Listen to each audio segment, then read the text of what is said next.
नमस्ते, मैं डॉक्टर अवनीत कुमार आज पुनः उपस्थित हूँ आप लोगों के समक्ष एक नूतन विषय के साथ। और आज का विषय है जानिए आपकी हथेली में मौजूद चिन्ह यानी सिंबल्स क्या कहते हैं, पार्ट 3 लेकर।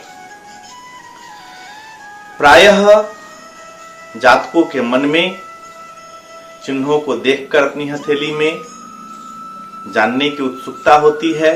उससे आज मैं पर्दा हटाते हुए पुनः नए नए चिन्हों को बतलाने का प्रयास कर रहा हूं अपने ज्ञान के अनुसार। आप इस चित्र में देख सकते हैं कि जातक की हथेली में मीन का चिन्ह बना हुआ है। मीन यानी मछली का, जिसे जातक के हथेली में इस तरह का निर्माण हो जाए वह जातक काफी भाग्यशाली होता है। यह हर प्रकार से मंगल सूचक है। हथेली में कहीं भी मिन्ने का चिन्ह बनना जातक को लाभ देता है और अलग अलग क्षेत्रों में इसका अलग अलग फल है। लेकिन हर दृष्टिकोण से यह जातक के जीवन में शुभ फल प्रदान करने का ही कार्य करता है।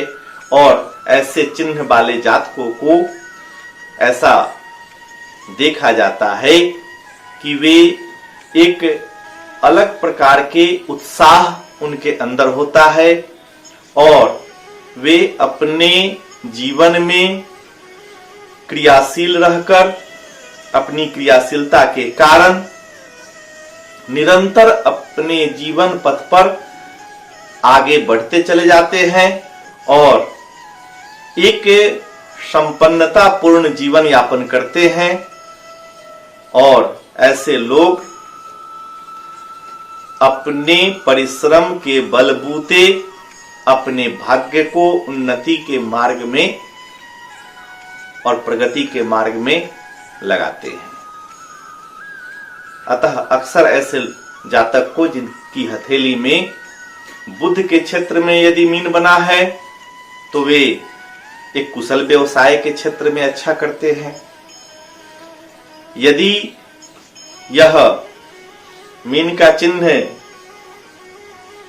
जो मणिबंध के पास बनता है, जो इस चित्र में आप देख सकते हैं, तो ऐसे जातक अपने जीवन में एक उम्र के पश्चात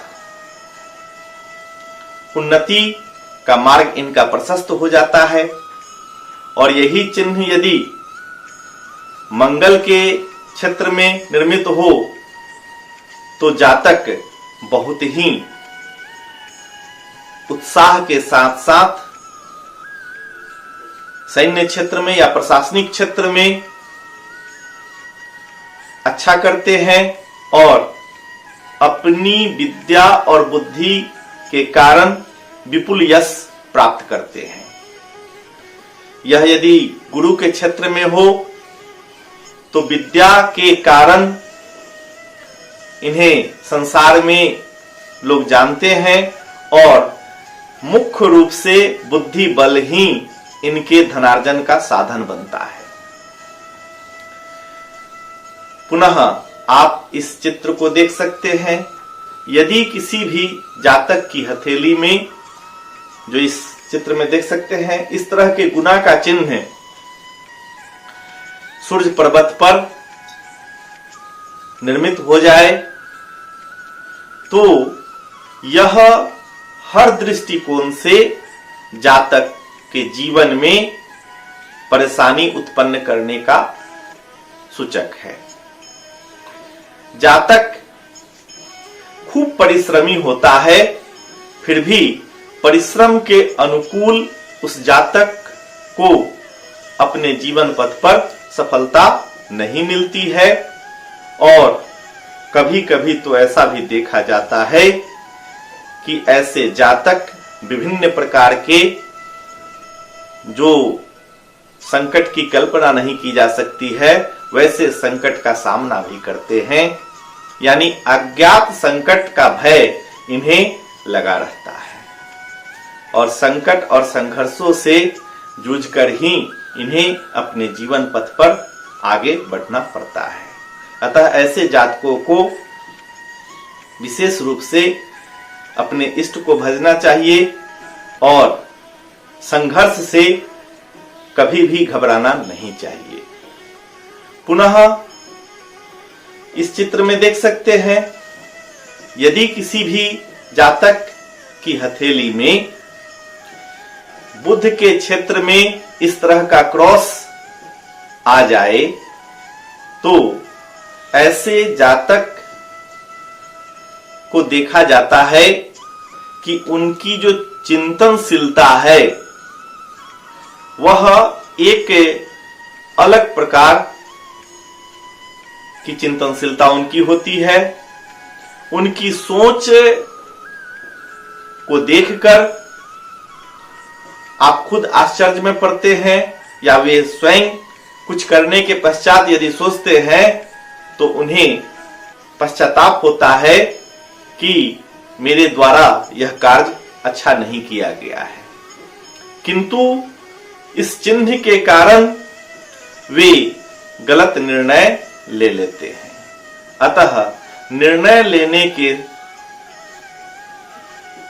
समय ऐसे जातकों को अक्सर संकट में देखा जाता है। अतः ऐसे जातक को कभी भी कोई महत्वपूर्ण कार्य के लिए स्वयं निर्णय नहीं लेना चाहिए। जिसे वे अपना मित्र या शुभचिंतक समझते हों, उनसे निर्णय लेकर ही अपने जीवन पथ पर आगे बढ़े तो इन्हें सफलता मिलेगी। और अहम भाव को ऐसे जातकों को त्यागना चाहिए, नहीं तो अहम भाव के कारण इन्हें हानि उठानी पड़ती है और समाज में व्यवहार कुशल नहीं बन पाते हैं। अतः अपनी सोच को ऐसे जातक को जिन्हें बुध के क्षेत्र में क्रॉस का चिन्ह हो, अपनी सोच को बदलने की आवश्यकता पड़ती है और शांत होकर किसी भी निर्णय तक सोच विचार कर बढ़ना चाहिए। पुनः आप इस चित्र को देख सकते हैं, यदि किसी भी जातक की हथेली में आंतरिक मंगल या निम्न मंगल के क्षेत्र में इस तरह से गुना का चिन्ह बना हुआ हो, या बाह्य मंगल के क्षेत्र में इस तरह से गुना का चिन्ह बना हुआ हो, तो ये जातक के लिए शुभ सूचक नहीं है। इन्हें अपने जीवन में सदा वाहन चलाते वक्त नियम का पालन करना चाहिए और दुर्घटनाग्रस्त न हो इसके लिए उपाय करना चाहिए। और यदि ये नियंत्रण खोते हैं तो एक अज्ञात भय इन्हें लगा रहता है और ये कभी कभी दुर्घटनाग्रस्त भी हो जाते हैं। अतः मंगल के क्षेत्र में यदि क्रॉस का चिन्ह है तो यह किसी न किसी प्रकार से आपके जीवन में दुर्घटना की सूचना देती है यह रेखा। और आप वाद विवाद से अपने आप को अलग रखें, नहीं तो देखा जाता है कि ऐसे चिन्ह वाले शीघ्र ही वाद विवाद करके उग्र हो जाते हैं, जिसका परिणाम शुभ फलदायक नहीं होता है। अतः इन्हें चोट लगने से और वाद विवाद से और वाहन को ठीक ढंग से चलाने की दिशा में आगे बढ़ने की आवश्यकता है, जिसके कारण ये अपने आप को सुरक्षित करके आगे बढ़ सके। अतः इस तरह का चिन्ह हो तो संभल कर रहना चाहिए। पुनः आप देख सकते हैं इस चित्र में, यदि यही गुना का चिन्ह आपकी हथेली में चंद्रमा के क्षेत्र में यानी चंद्रमा पर्वत पर दिखाई पड़ती हो तो इस प्रकार के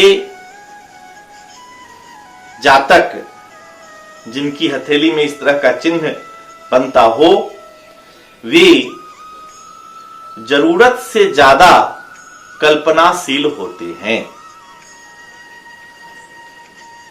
आपको कल्पनाशीलता अच्छी बात है, कल्पनाशील बनना चाहिए, लेकिन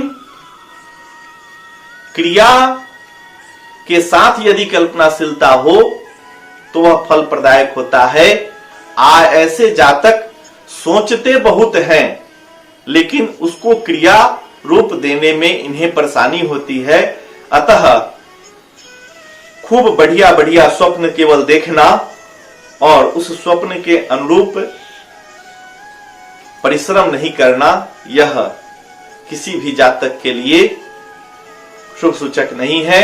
अतः ऐसे जातक को खास करके जिनकी हथेली में चंद्र के क्षेत्र में क्रॉस का चिन्ह या गुना का चिन्ह बनता हो, उन्हें अपने जीवन में सोच समझकर खूब मेहनत करके आगे बढ़ने की दिशा में कार्य करना चाहिए, क्योंकि ये स्वप्न खूब बड़ा बड़ा देखते हैं और उसके साकार करने के लिए उसके अनुरूप परिश्रम से भागते हैं। अतः इन्हें उस क्षेत्र में प्रयत्न करना चाहिए। आज मैं आप लोगों के समक्ष कुछ चिन्हों के ऊपर जो शास्त्र सम्मत है और गुरु से ज्ञान प्राप्त है उसको लेकर मैं उपस्थित था। पुनः इसी प्रकार से अगले भाग में उपस्थित रहूंगा। तब तक के लिए नमस्कार।